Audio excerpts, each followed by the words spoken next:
foot in the sand with no other plans, just thankful to be in that moment. You go a mile a minute, you're in the game but you can't win it.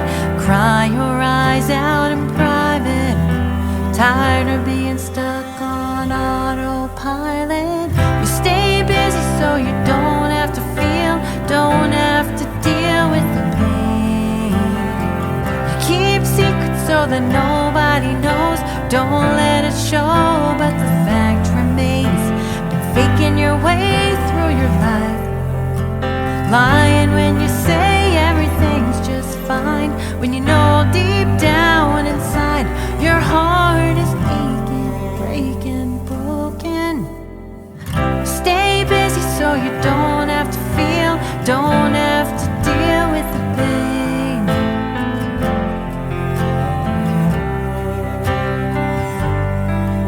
You run from the past, but it keeps coming back like an unwelcome visitor, coming on strong with the same old song, saying you're still my prisoner. Whenever it talks like that, maybe you should start talking back.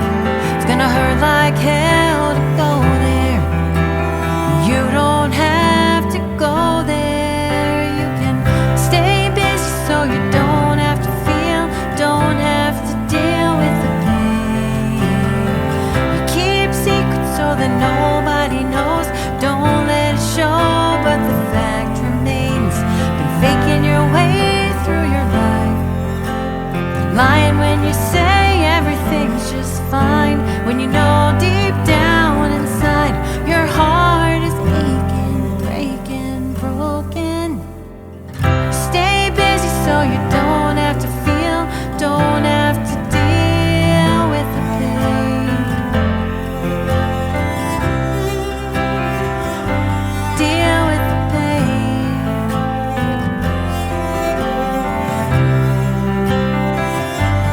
Time to deal with the pain.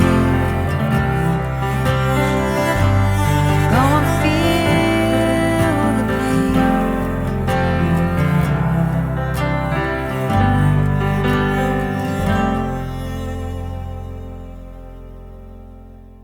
Welcome back to the Eager to Please podcast.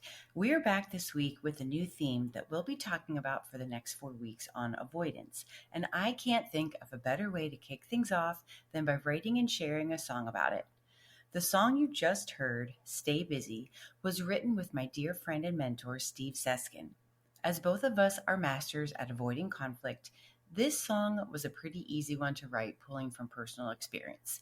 But before we start analyzing the song, I think it's best if we first start by defining the word avoidance so we have a clearer picture of what we're talking about.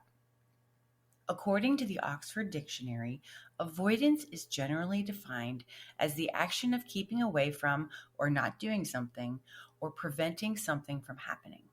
That definition in and of itself doesn't necessarily mean it's bad to avoid something, since avoidance is often about self-preservation and preventing harm. The challenge is when we avoid any kind of forward progress. For example, when we procrastinate in making decisions or taking action for fear of the outcome or potential consequences. Generally speaking, avoidance-type behaviors involve trying to escape stressful or potentially stressful situations or actions rather than actually dealing with them.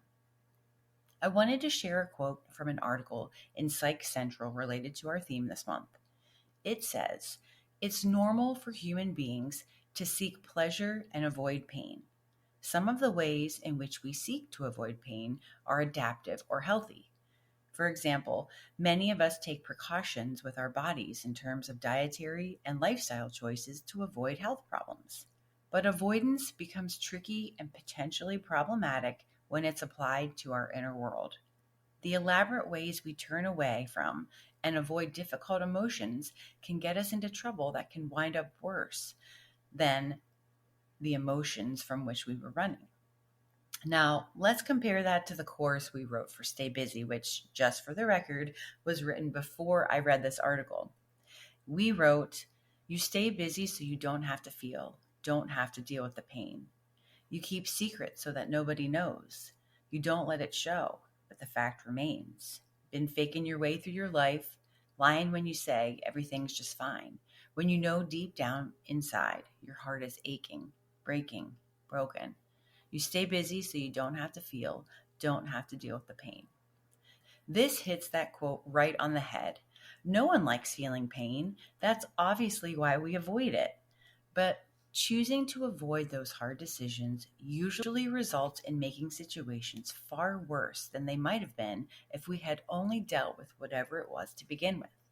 For the longest time, I thought that by not dealing with my father's and sister's deaths, I would magically get over grieving their losses. If I didn't feel anger or sadness or loss, then it would all go away. Everything would get better. I became this hardened shell of a human that on the outside looked like I was fine, but on the inside I was dying. Anything that came my way, I thought it would just bounce right off and I would move on. That carried over into my marriage and friendships. I jumped back into working 2 days after my sister's passing instead of taking the time off that I needed to heal. I thought that by keeping my mind off of things was the right thing to do, but as it turns out, that was far from the truth, and I paid the price for it.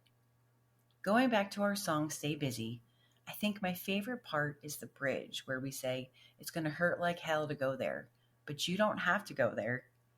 A friend said this to me before, and it's just too good not to share it with you.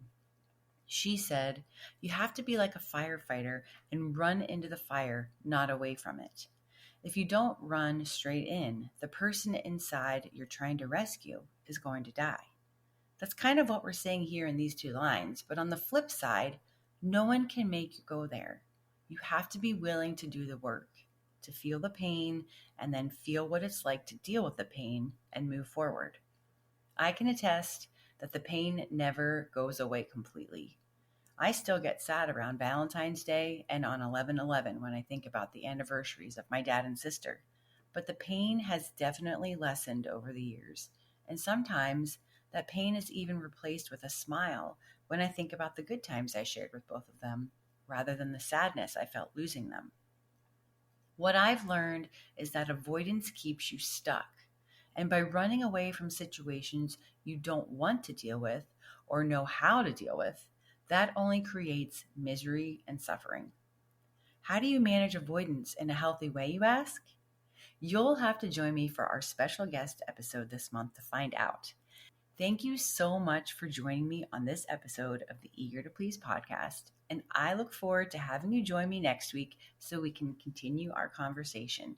I'll see you then. Have a great week, everyone. Why are we so eager to